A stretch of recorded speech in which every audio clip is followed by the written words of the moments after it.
Chers agriculteurs, bonjour. Cette vidéo va être très capitale.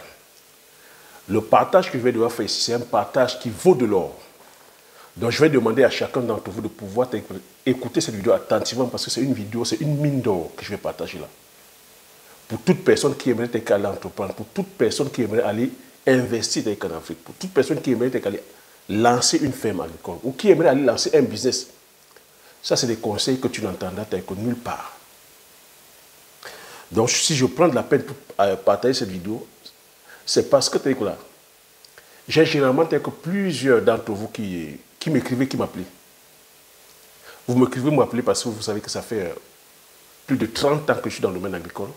Ça fait plus de 10 ans que de façon professionnelle, j'ai lancé une ferme agricole sur les spéculations que vous connaissez tous, le poivre du Cameroun, comme nous appelons poivre de Penja, sur la culture du palmier à huile, avec une usine implémentée, sur la culture du Njangsang, sur la culture du Bitakola, sur la culture de la Kola Kuminata. Donc c'est fort de ces résultats-là, fort de ces succès-là, que je suis venu aussi sur YouTube. Si tu m'as écrit ou si tu m'as interpellé, c'est parce que tu m'as découvert à travers YouTube. Donc à travers YouTube, je viens valoriser et vulgariser ces cultures-là. Donc la question qui me revient la plupart du temps, c'est Thierry, comment faire pour pouvoir aussi lancer une ferme agricole à succès comme toi? Quelle est la culture que tu me conseillerais pour aller lancer? Quelle est la culture qui est rentable? Ou quel est le business qui est rentable que tu me conseillerais d'aller lancer en Afrique? Ça, c'est les questions que la plupart des personnes de la diaspora posent. Mais moi, je vais parler à cœur ici avec toi. Tu sais qu'ici, je parle de façon polie, de façon courtoise, mais je nomme les choses. Ici, je ne parle pas avec condescendance, et il n'y a pas de mépris non plus. Mais je viens te dire les réalités du terrain, les réalités telles que je les vis, telles que les personnes qui sont sur le terrain vivent. Je viens te faire comprendre que pour l'année 2025, en tout cas, ce que moi j'ai constaté, c'est que la plupart des personnes, sous-estiment la personne qu'elles peuvent être. La plupart d'entre vous, vous sous-estimez la personne que vous pouvez être sur le long terme. Quand je dis long terme ici, sur 6 mois, sur 1 an, sur 2 ans, sur 3 ans, sur 4 ans, sur 5 ans. Moi, c'est le constat que j'ai fait. Ça peut être brutal comme ça, mais c'est la triste réalité. Pourquoi? Avec l'avènement des réseaux sociaux, avec l'avènement d'Internet. Internet aujourd'hui, lorsque vous êtes dans les réseaux sociaux, on vous partage les succès, c'est-à-dire instantanés. Les personnes veulent aujourd'hui la gratification instantanée. Donc tu vas aller sur YouTube, tu vas aller sur Facebook, Instagram, TikTok, YouTube, là où on vous brandit comme ça des succès instantanés. Comment devenir millionnaire, c'est-à-dire qu'en dormant. Comment devenir, c'est-à-dire que milliardaire, c'est-à-dire que sans rien faire. 4 astuces, c'est-à-dire que pour pouvoir gagner de l'argent, c'est-à-dire que dans ton sommeil. Comment devenir riche en 2 semaines.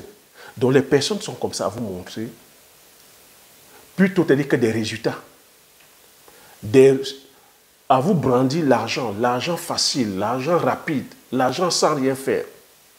Mais on ne vous montre pas le processus en fait. Il ne vous montre pas le processus. Et moi je le dis aujourd'hui avec beaucoup de recul parce que lorsque moi je me suis lancé, j'ai coutume à te répéter ça, ce n'est pas au travers des réseaux sociaux. Lorsque je suis allé faire la culture du poivrier, la culture du Njangsang, du Bitakola, de la Kola Kuminata, la chance peut-être pour moi, c'est que tous ces infopreneurs n'existaient pas sur le net.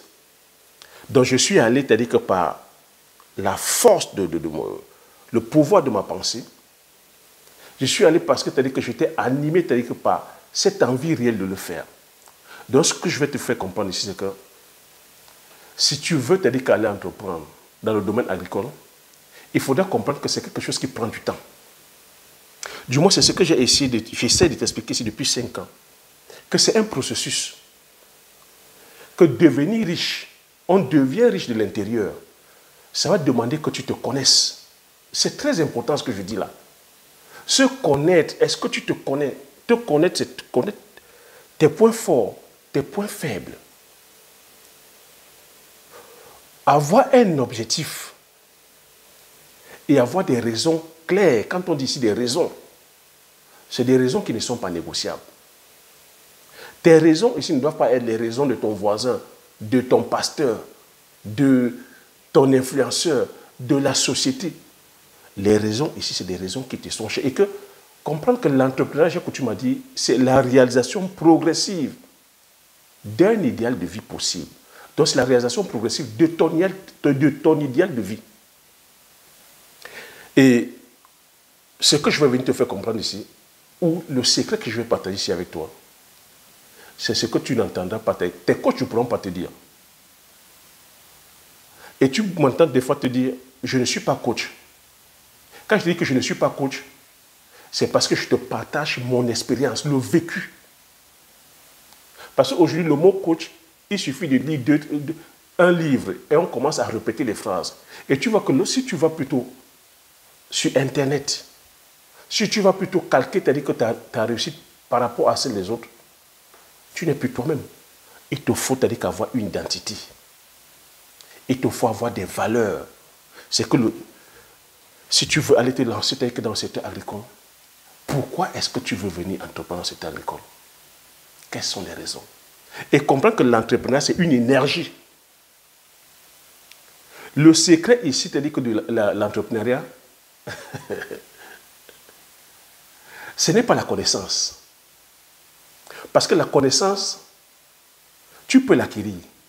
Ce ne sont pas les compétences. Les compétences, tu peux t'aider que les acquérir. En te formant, en t'éduquant. Oui, c'est important d'avoir les compétences. C'est important d'avoir ces connaissances-là. Mais ça ne fait pas tout. Là où tu es là aujourd'hui, est-ce que tu ne te formes pas? Est-ce que tu n'as pas les compétences? Mais ce qui te bloque, et ce qui bloque la plupart des personnes, c'est l'énergie. L'énergie. Et quand on parle d'énergie, on parle de la partie spirituelle. Oui. Et quand je dis spirituel, ça n'a rien d'ésotérique, ça n'a rien de magie ou de sorcellerie. Non. C'est que j'ai dit en amont que la plupart des personnes veulent aller entreprendre pour avoir une gratification instantanée, pour avoir de l'argent. Non, on ne va pas entreprendre pour avoir de l'argent. On va entreprendre parce qu'on vient apporter une valeur. Parce qu'on vient apporter, c'est-à-dire qu'on vient impacter les gens. Parce qu'on a un service, parce qu'on a un produit, parce qu'on vient apporter une solution. Tu vois que lorsque tu viens entreprendre, en fait, tu ne viens pas pour toi, mais tu viens résoudre un problème. Et lorsque tu vas aller entreprendre, c'est parce que tu seras, c'est-à-dire animé par l'envie, c'est-à-dire d'apporter une solution aux autres, que tu pourras réussir. À qui est-ce que je peux dire ça? Est-ce que je peux répéter? Lorsque tu veux aller entreprendre, la réussite de ton projet, peu importe ici, c'est-à-dire que le projet, la condition de la réussite, c'est que tu accordes ton focus à apporter plutôt de la valeur aux autres. Donc, à quel prix, à quel point veux-tu voir donc ton projet réussir? À quel point veux-tu voir, c'est-à-dire quoi, impacter les autres? À quel point veux-tu être une solution pour les autres? Et si la plupart des personnes échouent, oui, c'est parce que les personnes, comme je dis, veulent la gratification instantanée. Il faut comprendre qu'un business, ça prend du temps. Et quand tu vas dans le domaine agricole en particulier, comme on parle là, ça prend du temps. C'est pour ça que j'ai pris le temps ici de te partager les différentes contingences. L'agronomie, la biologie, la science, la physique, les techniques culturelles. J'ai parlé ici de l'agriculture industrielle, intensive, mécanisée sur la monoculture, accompagnée de la chimie. Je t'ai parlé de l'agriculture biologique. J'ai parlé de la permaculture. Je t'ai parlé de l'association de culture. Je t'ai parlé ici de l'agroforesterie. Je te parle ici des semences. Je parle de l'importance de valoriser nos semences du terroir. Je parle de la météo. Je parle de l'écologie. Je parle de l'agroécologie. Je te parle de l'environnement. Je te parle ici, c'est-à-dire que des dégâts du réchauffement climatique. Je te parle ici de la vente. Je te parle de la transformation. J'ai partagé ici avec toi sur les ressources humaines, sur le fait que oui, les ressources humaines, c'est un problème. J'ai partagé ici avec toi sur le fait que nous ne sommes pas accompagnés. En Afrique, nos États ne nous accompagnent pas. J'ai pris le temps de te dire ici que l'agriculture telle que c'est pratiquée aujourd'hui, l'agriculture industrielle, moderne, elle est coûteuse. Elle est coûteuse. C'est cher de mettre en place. Alors, comment tu peux aller entreprendre n'ayant pas assez de moyens? Quelles sont les stratégies qu'on peut mettre en place? Je t'ai parlé de la mécanisation, comment c'est coûteux. Je t'ai demandé ici, parler aussi du choix des cultures. Je t'ai dit ici qu'aller produire les céréales, ce n'est pas profitable pour nous, parce qu'il faut aller sur les grandes superficies. C'est ça la cause de l'échec de plusieurs personnes. J'ai parlé du marketing. Pourquoi tu as dit que le marketing est important? Pourquoi la vente est importante? Tu vois, c'est autant de choses, autant de contingences. Tu vois, ce sont des contingences comme ça. Que si tu n'assimiles pas, que si tu ne prends pas le temps, tu as dit que d'acquérir la connaissance, la compétence, tu vas échouer. Et c'est pour ça que la plupart des personnes échouent en fait. Et lorsqu'elles échouent, elles abandonnent. Donc je vais te faire comprendre ici que non, pour 2025, il ne faudrait pas abandonner. Si tu t'es lancé dans le domaine agricole et que tu as connu de la difficulté, n'abandonne pas. Cherche plutôt à comprendre pourquoi tu as dit que pourquoi ça n'a pas marché. Tu vas prendre plutôt ce temps-là. Parce que c'est un temps. Quand tu vas dans le domaine agricole, ça peut te prendre 6 mois, ça peut te prendre 1 an, ça peut te prendre 2 ans, ça peut te prendre 3 ans, ça peut te prendre 4 ans pour que tu assimiles en fait. Tu vois, tous les contingences que je viens de te citer là. Certains contingences, tu n'as pas le contrôle dessus. Tu n'as pas le contrôle sur le comportement, c'est-à-dire voilà, de tes ressources humaines. C'est un problème, c'est-à-dire de pouvoir avoir des personnes qualifiées. Alors, si les personnes que tu embauches n'ont pas ta vision, ne vont pas dans le même sens que toi, qu'est-ce que tu vas faire? Ton business peut échouer. Mais est-ce que tu vas donc, c'est pourtant que tu vas lâcher ton projet? Il faut penser à un moment pourquoi tu es venu, pourquoi tu t'es lancé dans le domaine agricole. Pourquoi tu t'es lancé? Donc tu dois plutôt réajuster ton fusil d'épaule, comprendre pourquoi, et derrière, anticiper, c'est-à-dire qu'en embauchant d'autres personnes. C'est pour ça que c'est important de se former. Avant de déléguer quoi que ce soit, c'est important de se former. Donc tu vois donc, c'est première chose, important de se connaître. Deuxième chose, les personnes sous-estiment. Les gens sous-estiment, c'est-à-dire que ce qui peut être sur le coup, c'est-à-dire que d'1 an, 2 ans. Et surestiment donc la personne ou les personnes qui peuvent devenir en 2 mois, en 3 mois, en allant vers la gratification. Donc, ça, c'est des choses qu'il faut travailler. Et 3, comprendre donc maintenant que lorsque tu as donc fait ce dos rond-là, que l'apprentissage va te permettre, tu vois, quand tu es dans la phase d'apprentissage, oui, c'est clair que ça prend du temps. Aller faire une culture comme le Ndiangsang, ça prend du temps, tu vois, lorsque de la pépinière au planting, pour que tu vois les fruits, c'est minimum 3 ou 4 ans. Tu vois, c'est un processus. Dans ces 3 ou 4 ans, tu vas rencontrer des challenges dû à la météo, dû à, comme j'ai expliqué, tes ressources humaines. Tu vas défricher, tu vas sacler. Et pendant ce temps-là, ce laps de temps de 3 ans où tu ne gagnes rien, la croissance est lente en fait. Tu ne passes que le temps à injecter de l'argent. Oui, pendant ce laps de temps de 3 ans, tu passeras le temps à injecter de l'argent, tu ne seras pas en train de gagner. Et c'est là où la plupart des personnes, t'as dit quoi, abandonnent. Parce que dans ce laps de temps de 3 ans, tu ne gagnes pas, tu injectes. Mais la magie avec la croissance, lorsqu'arrive la croissance, au bout de 3 ans, 4 ans où c'est en production, c'est que lorsque la croissance arrive, ça va de façon exponentielle. Ce que je viens de t'expliquer là, tu peux faire l'expérience avec le poivre. Le poivre, lorsque tu plantes, ça te prend 3 ans. 2 ans et demi, 3 ans pour que ça entre en production. Ça te demande des capitaux, c'est-à-dire qu'au départ, pour pouvoir injecter. C'est vrai que pendant ces 2 ans, 3 ans, tu ne gagnes pas de l'argent. Mais j'ai partagé avec toi les stratégies, comment tu pourrais faire les cultures d'association pour pouvoir te couvrir les coûts. C'est pour ça que la connaissance est importante. Beaucoup se sont lancés sans avoir ces stratégies-là. On connaît des difficultés. dû à plusieurs contingences que j'ai déjà partagées ici, ils ont abandonné. Parce que beaucoup sont partis avec l'optique de « je veux gagner l'argent rapidement ». À la culture du poivrier, je peux gagner 130 millions, t'as dit voilà, l'hectare. Non mais 130 millions l'hectare, tu vas avec quel mindset en fait? C'est le mindset de dire ici que je viens impacter la vie des gens avec une culture qui est noble, qui est le poivre. Je viens ici, peu importe le prix qui a payé, je vais payer ce prix-là. Parce que je viens sortir ma famille de la pauvreté. Parce que si je réussis, que c'est à produire sur 1 hectare, je sors ma famille de la pauvreté à vie.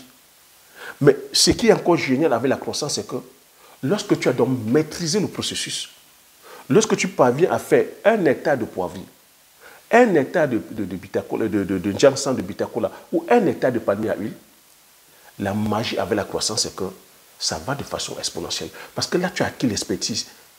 Tu connais les différentes contingences. Tu maîtrises la ressource humaine. Tu maîtrises le processus agronomique. Tu maîtrises le circuit de vente. Tu maîtrises le marketing. Tu maîtrises, c'est-à-dire que tu sais comment gérer les aléas climatiques. Quand c'est comme ça, tu peux enchaîner. Tu peux partir sur 1 hectare, tu te retrouves sur 20 hectares, tu te retrouves sur 50 hectares, parce que tu sais comment faire la pépinière. Est-ce que tu vois comment la croissance, la phase de la croissance, comment c'est exponentiel? Mais il a fallu qu'en amont, que tu payes le prix, que tu sois patient, que tu acquiers la connaissance, que tu acquiers la compétence, que tu tombes et que tu te relèves, que tu muscles ton mindset. Lorsque la croissance arrive, la croissance est exponentielle. C'est ce que je vis en ce moment. Et le problème avec la connaissance ou la compétence, c'est que la connaissance et la compétence, tu ne peux pas comptabiliser ça. C'est pour ça que ici, je parle, à chaque fois, je dis, l'information, c'est la connaissance. Et que la connaissance, c'est la richesse. Mais le problème, comme la plupart d'entre nous, nous sommes focalisés plutôt sur l'argent. L'argent fiduciaire, parce que tu peux compter 1000, 2000, 3000, 10 000, 100 000, 1 million. Mais la connaissance que tu as, est-ce que tu peux évaluer ça? Est-ce que tu peux chiffrer ça? Ce que j'ai dans ma tête là, la connaissance que j'ai, est-ce que tu peux chiffrer ça? Ça vaut des milliards. La connaissance que je partage ici avec toi depuis 5 ans, est-ce que tu peux chiffrer ça? Mais c'est l'erreur que la plupart d'entre vous faites parce que vous négligez ça. Parce que quand tu prends le temps de payer le prix du processus, c'est la compétence, la connaissance là que tu accumules. Lorsque tu accumules dans ces connaissances-là, lorsque la phase de la croissance arrive, ça va de façon exponentielle parce que si tu as pu te concentrer à maîtriser le processus d'un hectare, la magie avec l'agriculture, comme avec l'élevage, c'est que tu vas de façon exponentielle. De 1 hectare, tu peux aller jusqu'à 50 ou 100 hectares. C'est pour ça qu'il faut maîtriser d'abord le processus. Donc tu vois, ça c'est la phase de la croissance. Et ici, je vais te conseiller, lorsque tu es dans cette phase de croissance, l'argent va commencer à entrer, tu vois. Au départ, c'était difficile, c'est toi qui injectais les sous pour pouvoir entrer. Maintenant, quand la croissance arrive, l'argent entre. Attention, attention. C'est là où il ne faut pas faire cette erreur-là, où on voit la plupart de personnes, lorsque l'argent entre, en ce moment, on commence à jouer les pachas. C'est là où on va les voir aller, tel que dans les grands restaurants, commencer à manger, aller déposer les bouteilles. Ce sont eux qui sont dans les maquis, à arroser, c'est-à-dire que les gens. Ce sont eux qui vont aller chercher les petites, à coller des petites. Ils vont commencer à voyager, à aller acheter la grosse voiture. Non, non, non. Quand on arrive à la phase de la croissance, l'argent que tu vas prendre, tu vas gagner. Réinjecte ça dans ton business. Réinjecte ça dans ton business pour continuer à faire grossir. Oui, je te vois déjà venir en me disant que ouais, Thierry, on a trop souffert. J'ai trop souffert. Est-ce que je ne peux pas aussi que manger un peu? Oui. Ou que j'ai des enfants, comment on va faire? Est-ce que je te demande de t'organiser. Prends le peu que tu peux prendre pour pouvoir faire tourner ta famille, mais mets le focus sur le business. C'est ce qui fait l'échec de plusieurs d'entre nous. Beaucoup, dès que l'argent commence à entrer, vont commencer à aller louer les gros bureaux, acheter les gros fauteuils, aller mettre les gros ordinateurs tels qu'Apple, aller faire ceci, aller faire cela. Et c'est ça, c'est-à-dire que le début de leurs échecs. Donc ne fais pas cette erreur en 2025. Et le conseil ultime, c'est que voilà, 5, je vais te demander ici de rester focus, de rester concentré, de rester obsédé sur la spéculation que tu as choisie. Si c'est l'agriculture que tu as choisie, reste obsédé par l'agriculture. Si c'est la culture du poivrier que tu as choisie, reste obsédé par ça. Tu entends avec quoi? Si c'est le palmier à huile que tu as choisi, reste obsédé dans ça. Si c'est le bitacola, si c'est le manioc que tu as choisi, reste obsédé. Quand je dis reste obsédé, dans les départs, parce que l'erreur que la plupart d'entre vous commettez, et je dirais même que ce n'est pas de votre faute, parce que c'est les réseaux sociaux aujourd'hui, c'est que vous n'êtes pas concentré que sur une seule chose. Quand tu as dit que c'est l'agriculture, reste concentré sur une chose d'abord. Maîtrise le processus. Maîtrise le processus. Lorsque tu atteins la croissance, tu peux maintenant diversifier. Mais la grosse erreur qu'on voit, c'est qu'aujourd'hui, on est dans l'agriculture, on est en train de faire, c'est-à-dire que 10 000 choses à la fois. En même temps qu'on est dans l'agriculture, on est dans les Yango, on est dans la VTC, on est dans l'immobilier, on est dans le dropshipping, on est dans les bourses, on est dans la crypto-monnaie, tu vois que tu es comme ça dispersé partout et tu n'es nulle part. Enregistre bien ce conseil. Les gens sont dispersés. Tu es en bourse, tu es en crypto, à quel moment tu vas assimiler? Donc tu vois ici que ça demande du temps pour pouvoir t'aider que maîtriser un domaine. Donc je vais te demander si c'est l'agriculture, reste focus. Et tu as vu maintenant, lorsque tu as maintenant de l'argent, oui. Lorsque tu as maîtrisé une spéculation, tu peux maintenant te diversifier. Si tu me vois faire le bitacola, l'ondiance, la cola communautaire, c'est parce que je t'ai dit que je suis dans le domaine agricole depuis plus de 30 ans, depuis la petite enfance. Les autres cultures, le manioc, le macabo, le taro, l'igname, la banane plantain, toutes ces cultures, je savais déjà comment les faire, je savais déjà comment produire. J'ai élevé le niveau en allant faire le poivre, en allant faire le bitacola, en allant faire l'ondiance, la cola communautaire, mais c'est parce que je savais déjà faire l'ensemble des cultures. Si tu m'entends aujourd'hui partager avec toi sur les plans stratégiques, tu vois, c'est parce que j'ai vu. Moi, je vois loin. Un visionnaire voit loin. Donc, comprends que quand tu vas choisir le domaine agricole, c'est un domaine qui est régalien. Quand tu vas vers le secteur agricole, tu ne vas pas vers la course vers l'argent. Tu vas en te disant que tu viens ici tel que lutter contre la sous-alimentation. Et comprendre que c'est un secteur où si on n'est pas là à valoriser, à vulgariser le produit du terroir, ben, la guerre aujourd'hui est quoi? La guerre est alimentaire. J'espère que ça ne t'a pas échappé que la crise Ukraine-Russie, qu'est-ce que ça a révélé? Ça a révélé que nous sommes vulnérables sur le plan de l'alimentation. Nous sommes vulnérables sur le plan énergétique. Nous sommes vulnérables sur le plan avec des intrants, engrais, pesticides, fongicides, pétrole, gaz. Et ça nous a montré qu'on peut facilement déstabiliser un pays grâce à l'alimentation. C'est pour ça que quand je partage, j'insiste sur le produit du terroir parce que si on va, c'est-à-dire que changer notre modèle de production et notre modèle de consommation, à tout moment, on peut nous déstabiliser. Il y a des pays comme aujourd'hui en Afrique qui sont dépendants à 95% des céréales, du blé, du soja. Tu imagines un peu? Si on ne les fournit pas, c'est-à-dire que le blé, vous imaginez ce qui peut se passer? On a déjà vécu ça, le printemps arabe. Comment ça a commencé? À cause de la farine.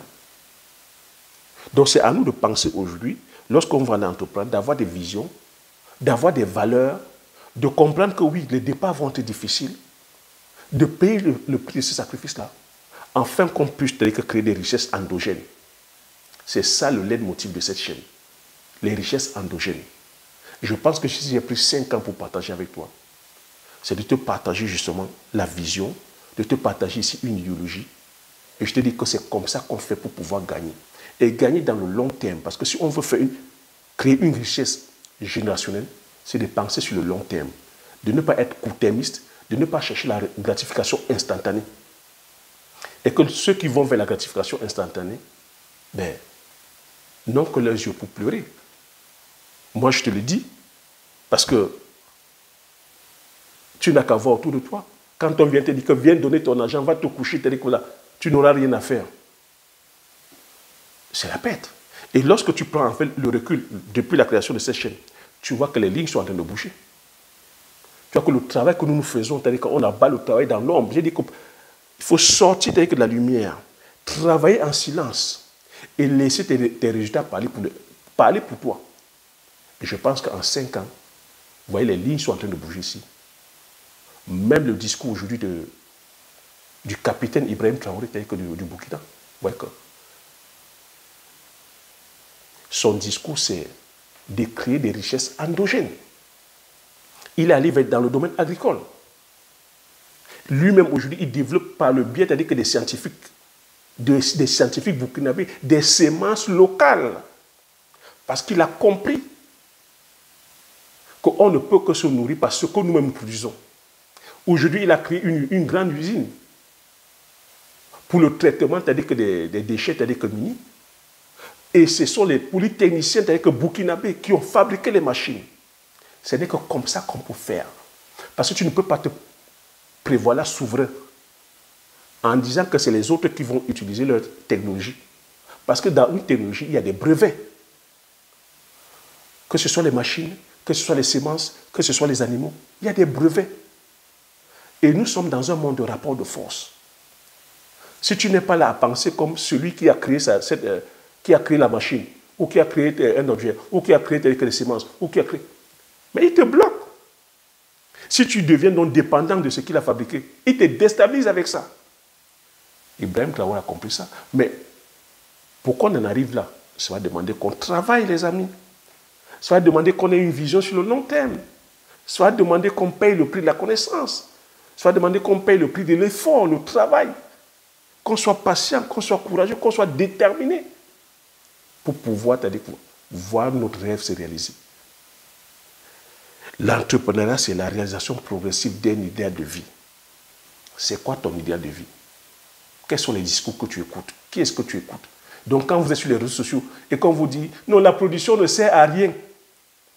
La production ne sert à rien, c'est la vente qui importe. » Tu vas vendre quoi? Tu vas aller vendre ce que les autres ont déjà produit? C'est de la servitude. Tu travailles pour les autres. Et à tout moment, on peut nous déstabiliser avec ça. On fait prospérer plutôt l'économie des autres. On va te dire non, nous pratiquons une agriculture c'est-à-dire que de subsistance. On ne peut pas c'est-à-dire que s'enrichir sur 2 hectares. On ne peut pas s'enrichir en travaillant là-haut. Je viens de te faire comprendre ici que nous sommes dans un monde de rapport de force. Est-ce que nous fabriquons les tracteurs? Est-ce que nous fabriquons les caterpillars? Est-ce que nous fabriquons les engins? Je viens de te faire comprendre ici que si tu veux justement entreprendre, si tu veux vraiment prendre le temps, même si c'est vers là-haut, va commencer avec là-haut. Et que ici, c'est le choix des cultures. Nos produits du terroir sont plus rentables. Le manioc, la patate, les pommes de terre, le plantain, le sorgho, le mil, l'igname, le niébé, le fonu, le poivre, le palmier à huile, le njansa, le bitako, la kuminata, les agrumes sont 1000 fois plus rentables, ont 1000 fois plus de rendement que les céréales comme le soja, le blé, le maïs, le tournesol, le colza. Et que ce n'est pas en travaillant sur la grande superficie qu'on gagne de l'argent, mais comment tu veux que je te parle? Comment tu veux que je te parle? Que tu peux commencer sur 1 hectare, si c'est l'argent que tu veux gagner, et brasser plus de 130 millions, avec une culture comme le poivre, avec une culture comme la vanille, avec la vanille. Je te dis qu'un kilo de vanille aussi entre 400 et 1000 euros. Et tu peux faire 3 tonnes. Imagine l'argent que tu peux avoir. Ton problème là maintenant, c'est quoi? C'est la connaissance. Ton problème là maintenant, c'est quoi? C'est aussi la paresse. Il faut qu'on se dise, non, parce qu'on veut aller être sur le tracteur. Mais est-ce que tu connais le coût de production sur les céréales? Pour être rentable sur les céréales, il faut commencer à partir de 200, 300 hectares. Des fois 1000 hectares. Comment tu vas faire pour être compétitif? Ils sont ici sur 5000. Ils ont la mécanisation, ils ont le pétrole, ils ont le gaz, ils ont les engrais, les pesticides, les nématicides. Leurs États les accompagnent. L'État les accompagne. Ils ont les assurances, ils ont les banques qui les accompagnent. Même jusque-là, ils ne s'en sortent pas. Pourquoi toi tu vas aller te faire? Pourquoi tu n'es pas curieux de voir qu'ici, ils sont en train de se casser la gueule, aller faire autrement? Il y a le phénomène de réchauffement climatique, je l'ai dit en amont. C'est ce que je suis venu partager ici en disant qu'on se doit d'aller produire nos produits du terroir, le manioc, le macabo. Vous voyez que les lignes sont en train de bouger. Ce que je dis ici, c'est pareil avec l'élevage. On a parlé ici d'aller faire les poules locales, d'aller faire telles que la pintade, d'aller faire la caille, d'aller faire l'élevage de vers blanc, d'aller faire l'escargot. Mais tu vois que j'ai pris assez de temps comme ça pour venir t'apprendre à désapprendre, à réapprendre à nouveau. Sans te demander un centime. La qualité des personnes qui réussissent, c'est ça, parce que si on a donné, partagé, apporté de la valeur. Est-ce que les lignes sont en train de bouger? Oui, les lignes sont en train de bouger. Vous voyez que la plupart des personnes qui vous vendent les conseils sont en train aujourd'hui de parler du manioc, de l'igname, de la patate, du plantain. On a aujourd'hui plusieurs pépiniéristes qui sont des métiers hein, qui sont en train de produire ces différents plans-là. Moi, c'est ça mon objectif. La réussite ou le succès, je vais peut-être casser un mythe ou casser peut-être un secret, ce n'est pas l'argent. C'est la personne qu'on devient. La réussite ou le succès, c'est la personne qu'on devient. L'argent n'est que le résultat, l'argent c'est une conséquence. Et cet argent va tout simplement te servir à continuer à amplifier ton impact. Mais le vrai succès, c'est la personne qu'on devient. Je te parle en connaissance de cause. J'ai failli mourir en 2021. Mais si je n'avais pas implémenté tout ça,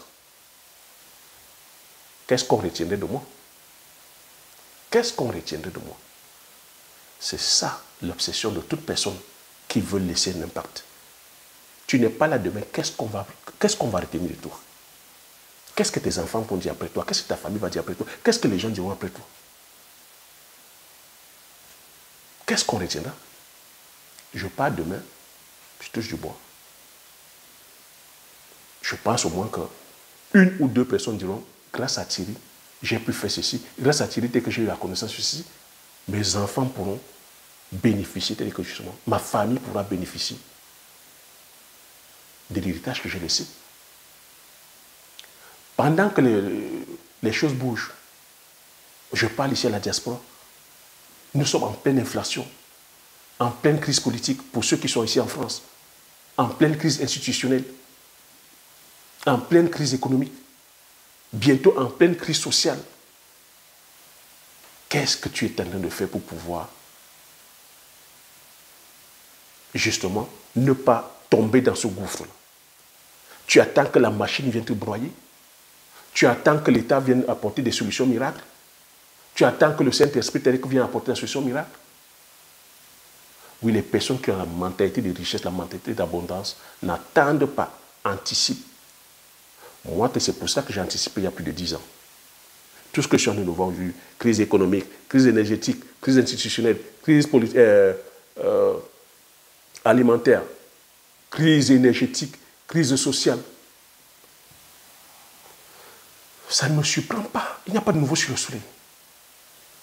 Donc, quand tu as une information comme ça, prends l'information, passe directement à l'action. Forme-toi. Forme-toi. Personne ne viendra faire les miracles à ta place. Personne ne viendra faire le boulot à ta place. Donc, voilà le conseil que je voulais partager. J'espère que tu auras appris des choses. J'espère que pour l'année 2025, tu ne vas pas refaire avec les mêmes actions qu'en 2024, à attendre que les choses telles que les astres s'alignent, à attendre le bon moment, et il n'y aura pas le bon moment. À penser à la gratification instantanée. Applique, c'est-à-dire que le conseil que je viens de partager ici avec toi, c'est les conseils de quelqu'un qui applique, les conseils de quelqu'un qui est sur le terrain, et les conseils de quelqu'un qui a un certain résultat. Et je te dis ici que les résultats, c'est toi qui fixes tes résultats. C'est toi qui fixes ton baromètre de la réussite. Ne cherche pas à voir ce que les autres font. Ne te compare à personne d'autre. Compare-toi à toi-même selon le baromètre que tu t'es fixé, selon le cap que tu t'es fixé. Et reviens avec que d'ici quelques mois, fais ton témoignage. Si ce, je te dis merci. Et à la prochaine vidéo. Ciao. Et si d'ici là, qu'on ne se voit pas, je te souhaite bonne fête de fin d'année, bonne santé et beaucoup d'engagement pour l'année 2025, beaucoup de réussite pour l'année 2025. Mais tu sais ce que je dis d'habitude, ce n'est pas l'année 2025 qui doit être meilleure, c'est toi qui dois être meilleur. C'est toi qui dois être extraordinaire. Si tu veux que 2025 soit extraordinaire, sois extraordinaire. Commence à faire ce que tu n'as pas l'habitude de faire afin de voir ton année être waouh. Je te dis merci. À la prochaine vidéo. Ciao.